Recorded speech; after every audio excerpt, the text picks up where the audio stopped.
How's it going, everybody? Welcome to the channel. Today I wanted to talk about what's been going on the past couple of days, so I will do my best to kind of sum it up and give some context. So a few days ago I received a couple orders through various channels that M2 Motoring sells through, and I noticed that, obviously sales are coming in, things are going great. I get excited, like, all right, cool, people are buying stuff, great. With what's going on in the world, I'm more than happy, right? I appreciate all of you purchasing products and supporting the company. But I noticed one really weird pattern. I had 2 orders come in from 2 different outlets to purchase the products, and it's all being shipped to the same address. So that made me question okay, what's going on here? And upon further inspection, I took a look at the address and started jogging my brain, like, this street name, everything sounds very familiar. And upon a basic Google search, I found out that a replica company is trying to copy some parts. Now, that goes to say, if you've been part of the automotive industry, this is something that runs rampant. But it's the first time it's directly been done to me. I have friends over, let's say, like at Mastermind, Rajit, Wen, Takashi, and the guys. They bring in a lot of really high-end parts from Japan, and they deal with it every now and again. But the thing is, usually when the parts get replicated with their parts, they are a JDM, Japanese, direct from Japan parts. So the parts aren't the cheapest. The body kits and whatnot for a lot of the brands are $2,000 and up.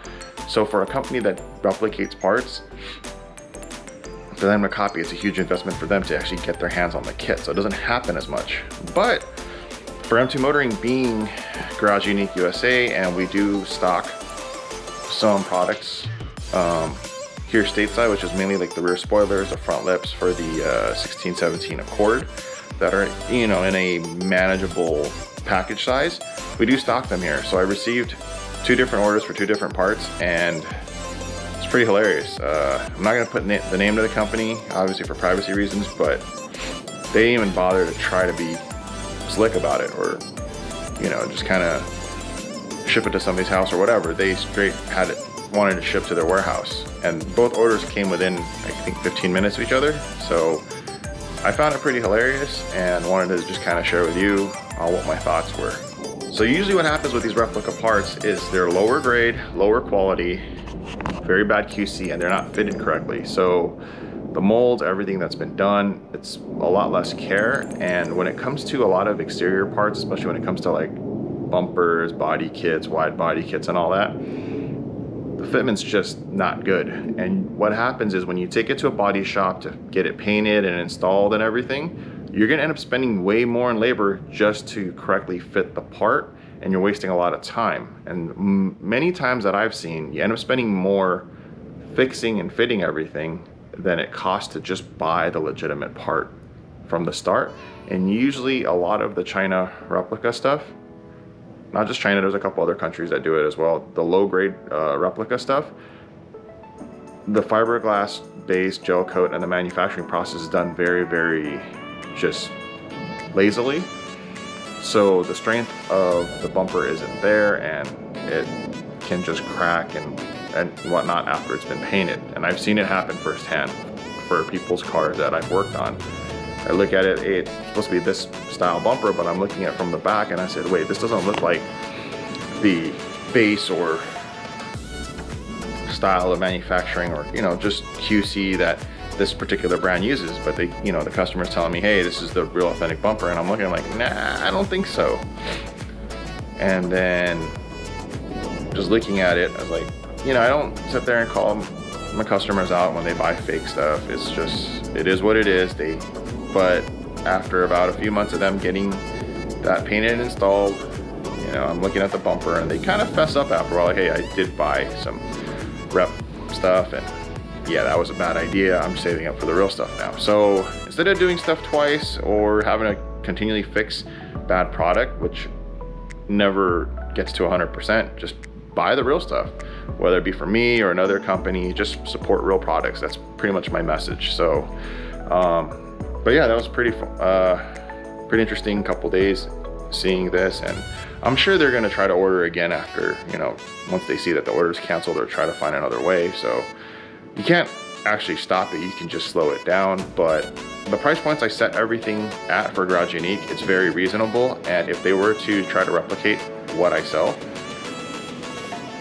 it's not that far off. The price for the real stuff versus the copy of what they're gonna set it at, it's so close to each other, you might as well buy the real stuff and not have fitment issues and have a better quality product overall. The manufacturing process, yes, is a wet lay carbon the same across the board? No. Like I said, again, the quality control and the hands working on it and making sure it's a quality piece is totally different.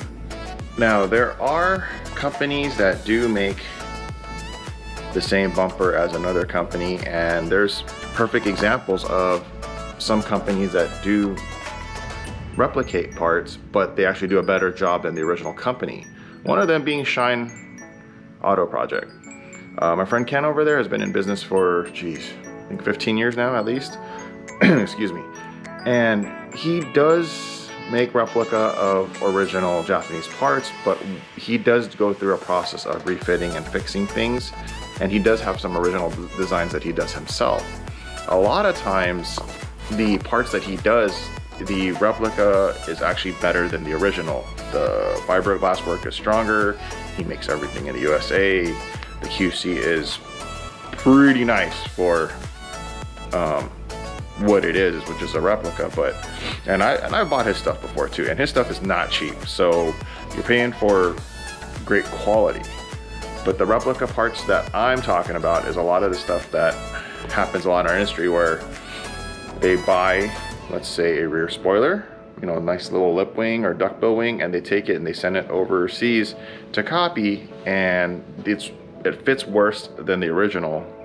And that's what could have happened to me here. So they pretty much ordered the 16-17 Accord front lip and this 2022 up Honda Civic sedan rear spoiler. They wanted to take this and go copy it, which I get. That's what replica companies do, but they generally do a horrible job at it. And again, they weren't even slick about it. So to me, I find it pretty funny. I was laughing when I saw the order and I figured it out. Obviously, I'm not going to put their name out there. It's for privacy reasons. But if you're going to do some crook stuff and try to do this kind of stuff, at least try to be slick about it, you know, and be somewhat sneaky. I mean, this is just plain lazy. Not saying that I endorse people doing replicating parts or doing anything sneaky, but it's just pure laziness. So yeah, that's pretty much what's happening. A company tried getting a hold of some parts from Garage Unique to copy. That's obviously, I'm canceling the orders, or actually canceled it already by the time this video comes up. So that's all done, said and done, and that's not happening. It's just funny to me, and I'm pretty sure some of you that have been part of the automotive industry or have built some pretty nice cars can relate to the feeling. It's just, I don't know what goes through these people's heads. It's laziness, and a lot of times companies can design and make their own stuff, and yeah, there is tooling cost, there is some work involved, but it sets you off, it sets you apart from the other company. Now, when you replicate parts and make a horrible copy of it in terms of QC, fitment, and everything, you're just doing a disservice to the customer. You sell stuff to them that's just horrible junk. So that doesn't fly in my book. That doesn't fly in a lot of people that run businesses. Like, you don't want to sell a crappy product. That's just in general. So that's something that I myself and Steve at M2 Motoring don't do, and a lot of other companies that we work with and friends that own shops. There's certain brands of products we just don't touch. So, and it is what it is, but to me, it's hilarious. And if you've gotten this far in the video and listening to my little, rant, please do me a huge favor, hit the like button and subscribe to the channel, and also follow our socials. We're still doing the 1,000 subscriber merch giveaway. All you gotta do is follow our socials, leave some likes and comments, and once we hit 1,000 subscribers, I'm gonna give away some merch for some real lucky people. So that'll be really cool. Just wanted to show you again some of the stuff we have from Garage Unique from MT Motoring. This is the 1617 Accord front diffuser add-on. I have a rear diffuser as well. This is the 2022 Honda Civic FE spoiler, and this is the 2013 to 2017 Honda Accord sedan trunk spoiler. But yeah, this is pretty much what's going on. I have more Garage Unique parts being made. It's a full restock of these parts, and then also bring in more parts as well. We have the 18 to 20 or 18 and up Honda Accord rear trunk spoiler as well being made, and some other parts. So yeah, I appreciate everybody watching. We're going to be adding more products to the website and actually redoing the website and updating it, so make it easier to navigate. I appreciate everybody's emails and concerns on how hard it is to navigate the website. I'm fully aware of it. We're gonna simplify the website a little bit, and if you need anything, don't be afraid to just shoot an email or message us on social media. Email is the best way, and you know, I get to my emails pretty quick, so you know, feel free to just contact us if you need anything for your cars. Obviously, we're direct dealers and distributors for a lot of big brands and also some very niche brands. So again, please contact us if you're looking for anything. Definitely do appreciate all the support that you guys have given us from day one, and for all the new people coming in through YouTube or social media channels, thank you so much for giving us the opportunity to work with you on your project. Until next time, you guys take care. See you on the next episode.